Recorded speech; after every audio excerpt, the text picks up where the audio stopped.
Magandang umaga, Pilipinas. Narito na ang latest at mga dapat ninyong malaman sa lagay ng panahon. Bagyong Karina bahagyang lumakas habang tumatahak sa direksyong Hilagang Kanluran. Batay sa pinakahuling datos mula sa Pag-asa, alas 10 kagabi, namataan itong Tropical Depression Karina. Yan po ay sa layong 180 kilometers east-southeast ng Katarman sa may Northern Samar. Sa ngayon, taglay nitong ikatlong bagyo ng 2016 yung lakas ng hangin na umaabot sa 55 kilometers kada oras. At bagamat lumakas, bumagal yung bagyo at kumikilos ngayon. Yan po ay sa direksyong northwest sa bilis naman na 9 kilometers per hour. Dahil nga bumagal at mas matagal na mananatili sa karagatan, posibleng lumakas pa hanggang sa pagiging isang severe tropical storm yung ating binabantayang bagyo bago po tumama o maglandfall sa may kalupaan. Dito po yan sa may bahagi nitong Cagayan, Isabela area. Yan po ay sa araw ng Lunes. Inaasahan namang lalabas ito ng Philippine Area of Responsibility pagsapit ng araw ng Martes sa susunod na linggo. Subalit palalakasin nito yung habagat na siyang magpapaulan, lalong-lalo na sa kanlurang bahagi ng ating bansa, kabilang po dyan itong Kamaynilaan. Sa ngayon, inaasahan natin yung katamtaman hanggang sa malalakas na pag-ulan sa mga lugar na sakop nitong 300 kilometers diameter ng bagyo, kabilang po sa mga yan itong bahagi nitong Samar at dito sa may Bicol area. Posible naman itong bahagya hanggang sa napakaalong lagay ng karagatan dito sa may bahagi nitong Eastern Seaboards, nitong Luzon hanggang dito sa may bahagi ng Visayas. At paalala lamang, otomatikong suspendido yung biyahe ng mga barko sa mga lugar na may babala ng bagyo, kabilang po dyan ang mga sumusunod.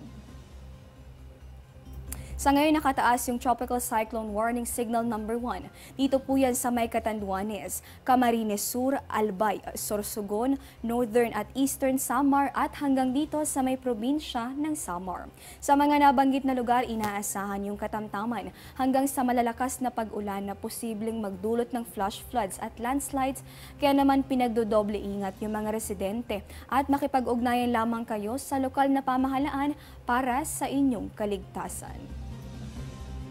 Diyan lamang po kayo, magbabalik pa kami matapos ang isang paalala. Be safe tuwing may bagyo. Tumutok sa lagay ng panahon.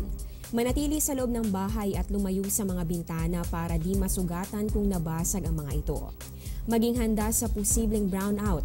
Sa paglikas, siguraduhin nakapatay ang main switch ng kuryente, mag-head count at dalhin ang survival kit. Kung nasa labas, umiwas sa mga puno, poste at anumang bagay na maaaring tumumba o mahulog. Maging laging handa para mailigtas ang sarili at ang pamilya. Samantala, may lakad ka ba mamaya? Alamin natin yung inaasahang mga temperatura sa mga pangunahing lungsod dito sa ating bansa. Unahin po natin dito sa Metro Manila. Mayroon po tayong temperatura na nasa pagitan ng 24 at posibleng umabot sa 32 degrees Celsius. Sa bahagi naman itong Metro Cebu, inaasahan nating nasa pagitan yan ng 24 hanggang sa 30 degrees Celsius. Sa bahagi naman itong Metro Davao, inaasahan natin yan po ay maglalaro between 25 hanggang sa 31 degrees Celsius. So kung mapapansin natin, bahagyang mababa naman yung ating mga temperaturang inaasahan. Ibig sabihin, ang dapat po nating paghandaan ay yung mga tsansa ng mga pag-ulan. Kaya naman manatiling nakatutok lamang sa mga updates ng Pag-asa at Panahon TV. At yan po muna ang latest mula rito sa Pag-asa DOST. Abangan ang susunod na update ng ating weather lover na si Amor La Rosa mamayang alas 5:30 ng umaga.